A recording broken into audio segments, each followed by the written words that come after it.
안녕하세요. 헤어림교회 김성광 목사입니다. 사랑하는 성도 여러분, 고난주간 잘 보내고 계시죠?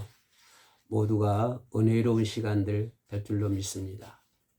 고난주간은 매년 있습니다만은 또 나이가 들수록 세월이 흐를수록 고난주간을 대하는 모습, 고난주간을 생각하는 것들이 남다르지 않습니까? 작년의 고난주간과 올해의 고난주간은 또 이게 뭐가 좀 차원이 다르고, 또 작년에 맞이했던 부활절과 올해 맞이했던 부활절은 좀 더 다른 그런 모습이 아닐까 그렇게 생각을 합니다. 저희 교회에서도 부활절 계란도 삶고 뭐 다 일반적인 것들이죠. 매년 뭐 계란도 삶고 이렇게 하기도 합니다만, 그러나 올해는 더 좀 애절한 마음으로, 더 간절한 마음으로 그런 행사가 되지 않을까 그렇게 생각을 합니다. 어제는 종료주일 지났죠. 종료주일에는 여러분 잘 알다시피 예수님께서 예루살렘 입성하는 거, 많은 무리들이 겉옷을 길가에 깔고, 또 많은 무리들이 종려나무 가지를 흔들면서 호산나 호산나 소리를 지렸던 그런 날이었지요. 나귀 새끼를 타고 예루살렘에 입성하신 그런 날이었습니다. 또 그랬는가 하면은 멸망해져가는 예루살렘을 보시며고 눈물을 흘리신 그런 날이기도 했죠. 그것이 어저께 일어난 일이었고요. 월요일, 그렇다면 종료주일 예루살렘 입성하시고 월요일 날은 뭘 하셨을까?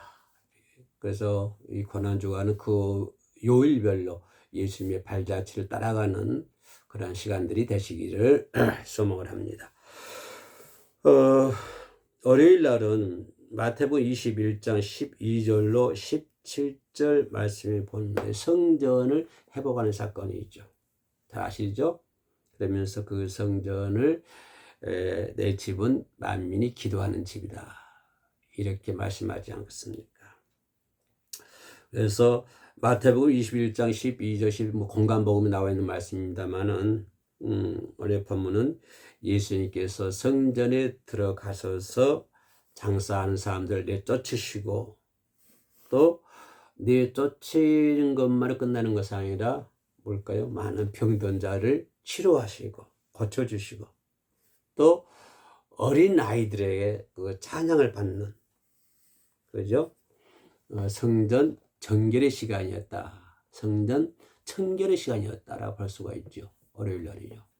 다시 말씀드리면 월요일 날은 성전을 청소, 그죠? 성전에 들어가서 자판을 그냥 엎어버리고 성전을 깨끗하게 청소하고, 또 그런 거 하면 또 병든 자들을 초청을 해가지고 병든 자를 치료하시기도 하시고, 또 어린 아이들부터 찬양을 받으시는 그런 성전 청결의 날이었다. 월요일 날은 이렇게 볼 수가 있습니다. 그래서 이 본문은 단순히 예수님께서 먹고 화를 내실 자로 그러니까 자판을 엎어버리잖아요. 단순히 예수님께서는 화만 내시는 그런 분이 아니시라 뭘까요? 그런 자판을 엎어버리고 성전을 깨끗하게 청결하게 청소했다고 하는 것은 뭘까요? 단순히 예수님께서는 화만 내신 것이 아니라 그런 과정을 통해서 뭘 회복시키는 거예요? 예배의 회복, 예배를 회복시키고, 또 성전의 본질이 무엇인가, 원래 말하면 교회의 본질이 무엇인가, 이거를 알려주는 그런 사건이었다라고 볼 수가 있습니다. 다시 말씀드리면 성전을 이렇게 자판을 엎고 화를 내시는 것은 단순히 화만 내시는 예수님이 아니라 뭘까요? 그 예배를 회복하는, 진정한 예배가 뭐예요? 하나님께 드려지는 예배, 진정한 예배라고 하는 것이 무엇인가? 그리고 또 진정한 성전, 우리 신약으로 말하면 교회, 진정한 교회는 무엇일까? 라고 하는 것을, 그런 것이 무엇인가를 보여주는 그런 사건이 성전 청결 사건이었다라고 하는 것을 볼 수가 있습니다. 예수님께서는 그 예루살렘 입성하실 때 많은 사람들이 환호하잖아요. 예루살렘 성이 뭐 지진이 날 정도로 움직일 정도로 진동할 정도로 많은 사람들이 환호를 합니다.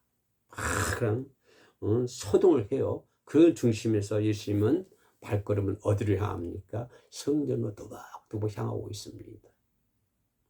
예루살렘 입성하시자마자 나귀새끼를 타고 예루살렘 입성하시자마자 많은 사람들이 환호를 하고 그러는데 예수님은 어디를 향해 가고 있습니까? 성전을 향해서 나가고 있습니다.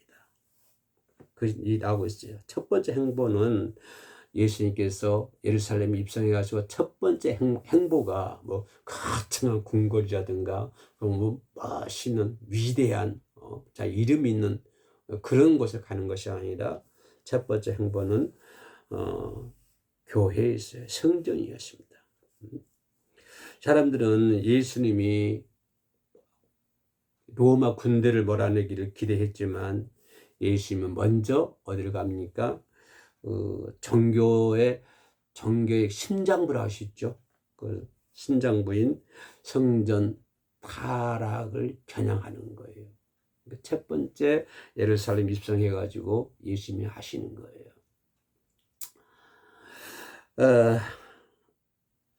참 위대하지 않습니까? 그죠? 그 많은 사람이 소동하는 가운데도 성전으로 향해서 그 종교의 심장부라 할 수 있는 그 성전에 가가지고 그 성전의 타락을 정면으로 겨냥하는 예수님의 모습을 볼 수가 있습니다. 이 본문에서 우리가 생각해 볼 수 있는 것은 우리가 회복해야 할 신앙이 무엇인가 라고 하는 것을 보여주는 거예요. 성전을 깨끗하게 청결하는 모습을 바라보면서 우리가 생각할 수 있는 것은 내가 회복해야 할 것이 무엇인가. 여기다가 그죠? 쟁점을 둬야 한다고 하는 것입니다. 우리가 보면 작게는 내가잖아요. 내가 회복해야 할 것이 무엇인가. 예수님께서 예루살렘 성전에 들어가서 하시는 행위들이 보면서 그렇다면 내가 회복할 것이 무엇이지? 우리가 회복해야 할 것이 무엇이지? 우리 한국 교회가 회복해야 할 것이 무엇이지? 우리 한국 교회 수많은 크리스찬들이 진정으로 회복해야 할 것이 무엇이지? 여기다가 우리는 초점을 포커스를 맞춰야 된다고 하는 것입니다.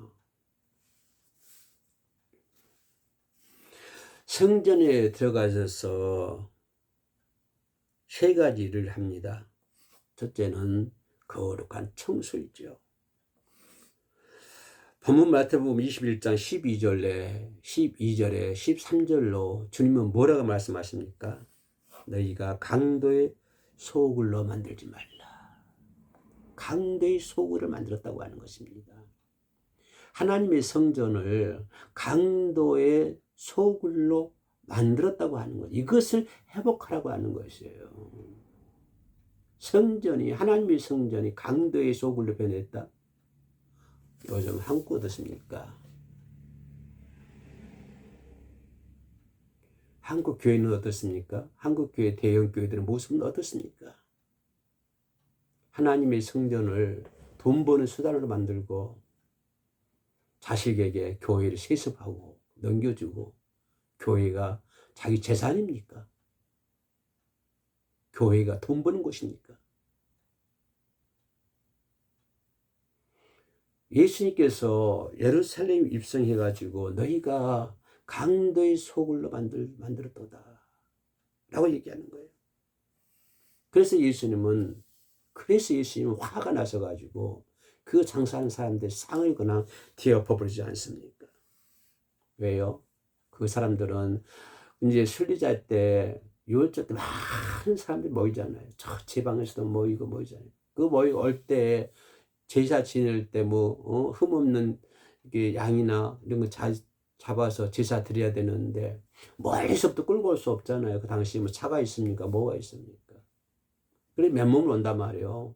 와가지고 그 교회 그 예루살렘 성전에서 그 돈을 사요. 그 물건들을 양이나 그런 짐승들을 산다고요. 비싼 값에 사요. 그래서 부당한 이득을 취하는 거예요. 그 지방에서 올라온 순례자들에게 부당한 이득을 취하는 거예요. 교회 성전은 하나님을 만나는 통로잖아요. 성전은 하나님께 예배하는 곳이잖아요. 주님이 말씀했던 것처럼 성전은 만민이 기도하는 집이잖아요. 근데 이 사람들은 그런 성전을 돈 버는 장소, 돈 버는 통로로 만들어버리는 거예요. 그런 것을.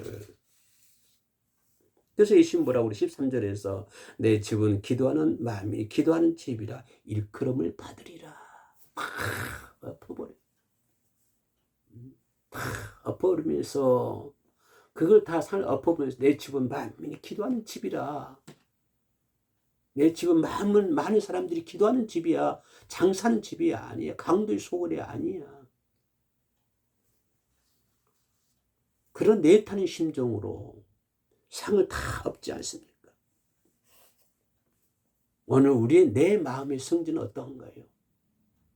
내 마음의 성전은 어때요? 내 마음의 성전은 하나님과 교제하는 곳이잖아요. 내 마음의 성전은 하나님 말씀 듣는 곳이잖아요. 내 마음의 성전은 하나님과 하나님과 통로하는 곳이잖아요. 그게 내 마음의 성전이잖아요. 근데 내 마음의 성전이 세상적인 유익을 위해서 바라보고 있다고 한다면 세상적인 체면, 세상적인 욕심 이런 것으로 자리 잡고 있지는 않는가. 예루살렘 성전이 그렇게 강도의 소굴로 만들었던 것처럼 내 마음의 성전도 그런 체면이라든가 세상적인 유익이라든가 그런 세상적인 욕심으로 가득 차고 있지는 않았나. 그러면 예수가 뒤엎어버리잖아요.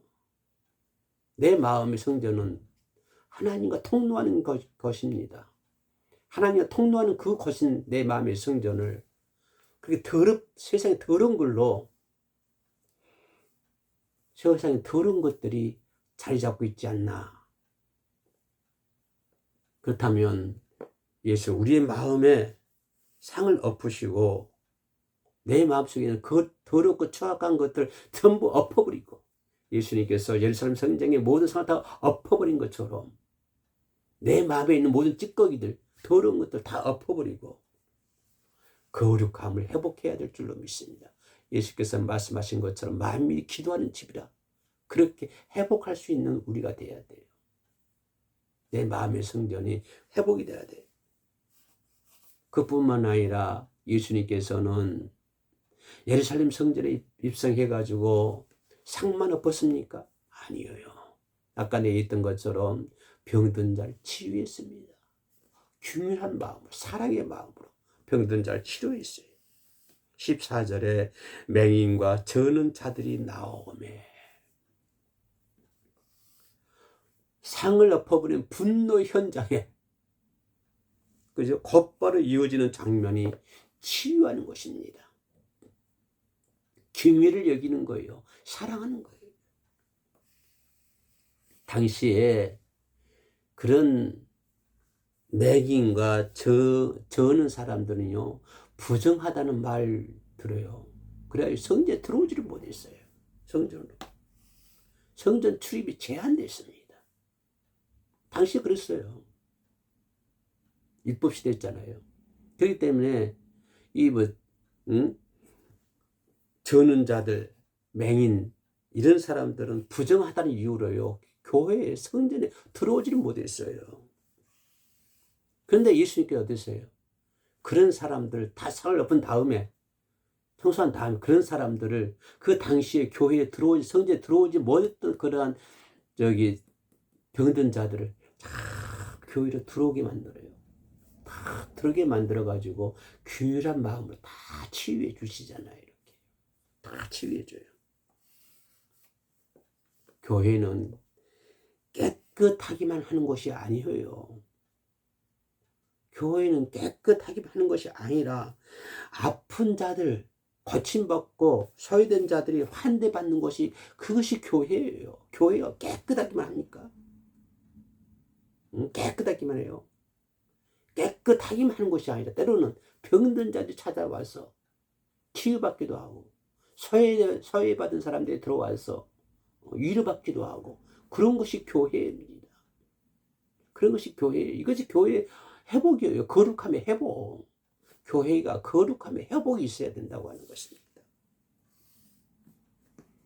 한국 교회가 그리고 옳고 그것만 따지는 것이 아니라 차가운 것이 아니라 상처 입은 영혼들이 회복할 수 있는 그런 교회가 되어야 될 줄로 믿습니다. 우리 교회가 그런 교회가 되어야 돼요. 우리 해오림 교회가 그죠? 상처 입은 영혼들이 회복되는 그런 교회가 해오림 교회가 되어야 되고 여러분 다니는 교회가 상처 입은 영혼들이 회복되는 그런 교회가 반드시 되어야 될 줄로 믿습니다. 병든 자들이 예루살렘 교회 성전에 들어오지 못했지만 예수께서 문을 개방해가 다 들어오게 만들어가지고 치유해주고 그러잖아요. 또 생각해 볼 수 있는 것은 순수한 아이들의 찬양입니다. 15절로 16절 말씀이요. 대제사장들과 서기관들이 보고 분노하잖아요. 예수님께서 상을 엎어버리고 병든 자를 들어오라 해가지고 치유하고 그러니까 대제사장과 서기관들이 뿔이 났지요. 응? 뿔이 났어. 분노했죠. 그 사람들은 분노하는데 어때요? 아이들은요 호산나 다윗의 자손이요 라고 찬양하자. 대제사장 서기관들 뿔 나가지고 있는데 아이들은 참 호산나 다윗의 자손이요 예수님을 찬양합니다. 이 종교 기득권자, 이 지도자, 이 사람들은 자존심 때문에 자기들이 가지고 있는 자존심 때문에 진리를 발견하지 못해요. 자기들이 가지고 있는 욕심 때문에 자기 유익 때문에 진리 대신 예수 그리스도를 발견하지 못합니다. 그러나 아이들은 순수한 마음으로 왕을 바라보잖아요. 순수한 마음이 있으니까 예수 그리스도를 바라보는 거예요. 너희가 어린아이와 같지 않냐면은 결단코 하나님 천국에 들어갈 수 없느니라.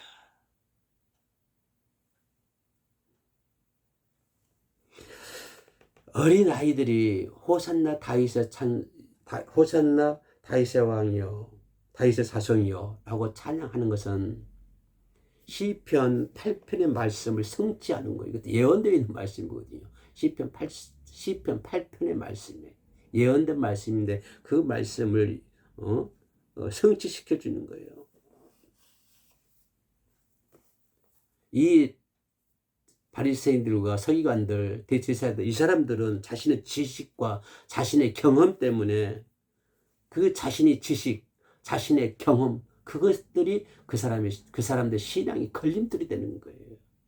근데 어린아이들은 순수한 마음이니까 신의 걸림돌이 없이 그냥 있는 그대로 주님을 찬양하잖아요. 근데 서기관 바리새인들 뿔나는 거 왜요? 자기들이 가지고 있는 어떤 지식, 자신들이 가지고 있던 어떤 경험 그런 것 때문에 그것이 오히려 뭐가 돼요? 신앙이 걸림돌이 되는 거예요. 어찌 그분들만 그러겠습니까? 어디를 사고 있는 이 시대는요. 자신의 잘못된 지식 때문에 자신이 가지고 있는 잘못된 사고, 잘못된 사상, 잘못된 경험 그것 때문에 그것이 신앙이 걸림돌이 되어가지고 신앙생활 못한 사람들이 얼마나 많습니까? 바로 이 서기관과 바리새인들 그들처럼 말입니다. 이거 다 제거해야 돼. 제거해야 돼. 마지막으로 17절 말씀 보면은 예수님께서 자 어디로 나갑니까? 베다니로 나가십니다. 예루살렘 입성했죠. 그죠? 그리고 월요일날 성전 청소했죠. 병든 자를 교회로 성전으로 초청해서 다 치료해 주셨지요. 순수한 아이들의 찬미를 듣죠. 그 다음에 예수님은 어디로 갑니까? 베다니로 향합니다. 베다니로 나가서 그곳에 유숙해요. 자, 예수님께서 예루살렘 입성하시고 첫날 밤에 예수를 입성하시고 궁궐이나 유명한 편안한 데로 그런 곳에 가는 것이 아니에요. 호텔로 가는 곳이 아니야. 궁궐로 가는 것이 아니야. 옛날에 있었던, 옛날 머물렀던 어디로 가요? 베다니로 가요. 베다니 누가 살고 있었지요? 마리아, 마르다. 예수님께서 그 집을 찾아갑니다. 나사로 집이잖아요. 죽었던 나사로, 살렸던 나사로. 베다라, 마리아, 마르다, 누이, 또 나사로 살았던 그 집. 그래 옛날에 예루살렘 그러니까 입성하기 전에 그 전에 예수 예루살렘 들어오셨을 때 그 유숙했던 집이에요. 마리아 마르다 집이. 이제 예루살렘 입성 후에도 예수님은 그리 가십니다. 베다니로 가시는 거예요. 마리아 마르다 집이 초라했잖아요. 초라하잖아요. 바삭건 없는 집이었어요. 그러나 주님이 사랑하는 가정이잖아요. 주님이 사랑하는 마리아, 주님이 사랑하는 마르다, 주님이 사랑하는 나사로. 주님이 그 집을 가시는 거예요. 초라하지만 그거를 안식처로 삼는 거예요. 할렐루야. 우리도 초라하지만 주님의 안식처가 될 수 있어야 돼요. 우리도 비록 궁궐은 아니고 거창한 곳은 아니지만 참 좀 아주 나약하고 연약한 아주 초라한 그런 집이지만 주님이 내게 오셔서 안식처로 삼을 수 있는 우리가 돼야 돼요. 내 가정도 주님이 유숙할 수 있는 안식처가 될 수 있도록 만들어야 돼요. 주님이 그 사랑하는 그 집을 찾아가서 거기서 유숙을 합니다. 오늘 본문을 통해서 우리에게 주는 메시지가 분명합니다. 내 마음의 성전을 기도로 채우라고 하는 것입니다. 내 마음의 성전, 기도로 채워야 돼요. 예수님께서 제자들, 병든 자를 성전으로 불러서 치유하는 것처럼 연약한 이웃을 향한 긍휼함을 회복해야 돼요. 마지막으로 어린아이 같은 순전한 찬양을 회복해야 되는 것입니다. 형식적인, 외식적인 그런 종교생활이 아니라 틀에 박힌 그런 신앙생활이 아니라 주님이 머물고 싶어 하시는 교회, 주님이 머물고 싶어 하는 내 마음의 성전, 주님이 머물고 싶어 하는 우리의 가정, 주님이 머물고 싶어 하는 우리나라, 그런 따뜻한 성전으로 살아가는 우리 모두가 되시기를 주의 이름으로 축원합니다. 감사합니다. 샬롬.